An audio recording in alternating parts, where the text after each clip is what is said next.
The Calgary Flames got a big win last night, and there was more than just one reason to cheer. Whether you're on Team Tank and you think those 2 points really do hurt the Flames, you cannot deny that that game was not a lot of fun last night on Hockey Night in Canada. And the Flames, they're not going to make the playoffs this season, but they did show their potential of what they could be in the future.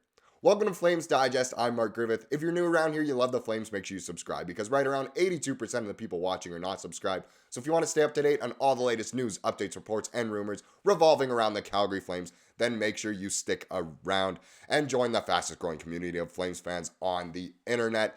And as you can tell from my voice, I've lost it a bit. I was cheering too much last night. I was at the game last night and it was an absolute blast. And real quick, I just have to make a couple shout outs.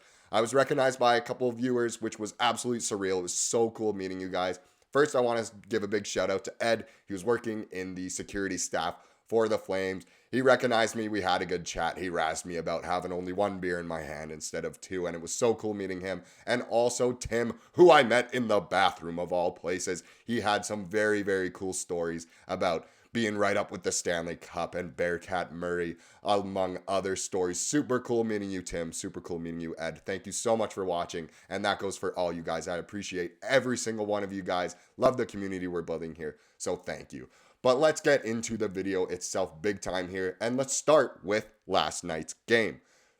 Big, big win. Not big in terms of the standings because the Flames aren't making the playoffs. And I think the majority of Flames fans would rather have had the Flames lose so that they have a better chance at a draft pick. I know a lot of people don't think that way, but a lot of people do. But no matter what, that game last night was great. The Flames snapped the losing streak with a 4-2 win against the divisional opponent, the LA Kings. And the Flames dominated. It was just an insane game from start to finish. The crowd was electric. Which was super, super amazing. South Asian Heritage Night was so cool. It got the crowd going right away with Hanifin and Singh just pumping up the crowd. I'm sure it was the same on the TV broadcast. Just insanely cool. Nazem Kadri played out of his mind. One of his best games of the season. Maybe one of his best games in a Flames sweater. Kuzmenko was amazing again. Pospisil and the defense. Just defense in general, the actual 6 defensemen and the forwards playing defensively, and even Markstrom and net. I know he didn't face many shots, but they played so well. The Flames dominated the Kings, which is crazy. Where has that been all year? If the Flames had played like that all season, they'd easily be in the playoffs.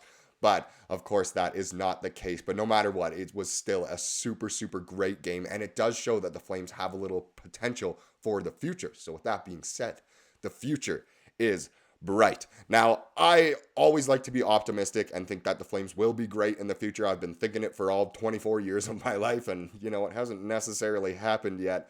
But I'm not the only one who thinks this way. So here's a little article from Flames Nation written by Ryan Pike. So the Calgary Flames showed their potential in Saturday's defensively stingy win over the Kings. And defensively stingy is a perfect way to put it because the Flames barely even gave up any shots. They gave LA almost nothing last night. It wasn't just booing Drew Doughty that put the Kings down. It was everything. The Flames dominated in every single aspect, and it does show that they have the potential to do this in the future. Now, obviously, the lineup they played last night isn't the exact lineup they're going to have in the future, but it was great. And another big thing, too, was the power play. Yesterday's video was, hey, the Flames are trying to fix a problem here. The power play has sucked this season, last season, just absolutely terrible. Let's try and shake things up. They got 3 power play goals last night. I don't want to say I'm the one who manifested this, but I'm really glad that the power play did click last night. They got 3 power play goals, and that's the most they've gotten in a game all season, which is insane that it took until game number, 73 or something for that to be the case. Absolutely nuts that the Flames power play was clicking, but it shows that they can click in the future if they do retain some of these guys. The guys who were doing great on the power play were, Huberdeau, Kadri, Sharangovich, and Kuzmenko, of course, and it was great to see. And Weegar too, another goal for him. Man, I really hope that he can win that crown for defensive goals this season in the NHL. But let's continue the article here. Just one quote I want to see from it. The Flames outshot the Kings in all 3 periods, never trailed in the game, and were quite stingy defensively. And here's a quote from Rasmus Andersson. 5-on-5, I don't think we really gave them anything, said Andersson following the game. A lot of shot blocks. paying the price, and that's coming from himself. He was blocking him out there and getting hurt doing it. Scoring a few goals on the power play. So there was a lot to like about our game. I don't know how many shots they had after 2 periods, but it wasn't many. Well, I can tell you, Raz, it was a total of 9 shots through 2 periods for the Kings. Absolutely bonkers. It was a lot to like from our team tonight. Yes, there was nothing not to like about the Flames. The Flames' game last night, unless you're full-blown team tank, you want to see the Flames go as far down in the standings as possible and really commit to the rebuild. And look, there's pros and cons to every side of the debate. I know the fan base is split right now, but the Flames really did show that the future can be extremely bright. But there's one guy I want to focus on in particular from last night and just from how he's been playing lately, and that is that Kadri is stepping up. Nazem Kadri, he faces a lot of criticism ever since his, Toronto Maple Leafs days when he wasn't necessarily producing offensively as much as those fans would have liked, and he gets suspended in the playoffs every year, and he kind of got that reputation of being, aggressive and a bit more of a rat and not as skilled as he was built up to be as a prospect and stuff like that. But lately, even with the Flames playing meaningless hockey, he has stepped up and shown that not only can he be a great hockey player, but a great leader as well. So here are a couple little snippets I got from an article written by Sportsnet's Eric Francis. So earlier in the day, which is yesterday, Nazem Kadri spoke of the importance of playing with pride when your team is playing out the string. Then he went out and showed what that looked like. A goal, an assist, and a hellacious hit in the opening period Saturday night set the tone for a young team that will rely heavily on veteran leadership like his moving forward. I'd almost argue that Kadri is the most important veteran on the team. I know that's a crazy claim with guys like Michael Backlund there as the captain. You got Blake Coleman, who's won the cup, multiple cups, and Huberdeau, obviously, he's shown that he can be a superstar in the past and that kind of thing. But Kadri's so important because his style of play is a lot like some of these younger guys like Connor Zary and Martin Pospisil.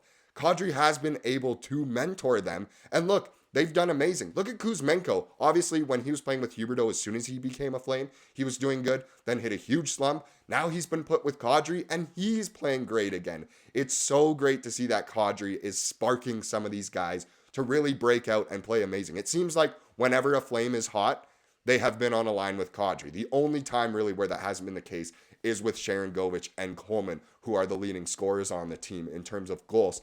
But it's great to see that Kadri can get this out of almost anyone. And with the defense playing so good, and Kadri can obviously do some good defensive things too and throw the body around, it is absolutely fantastic to see.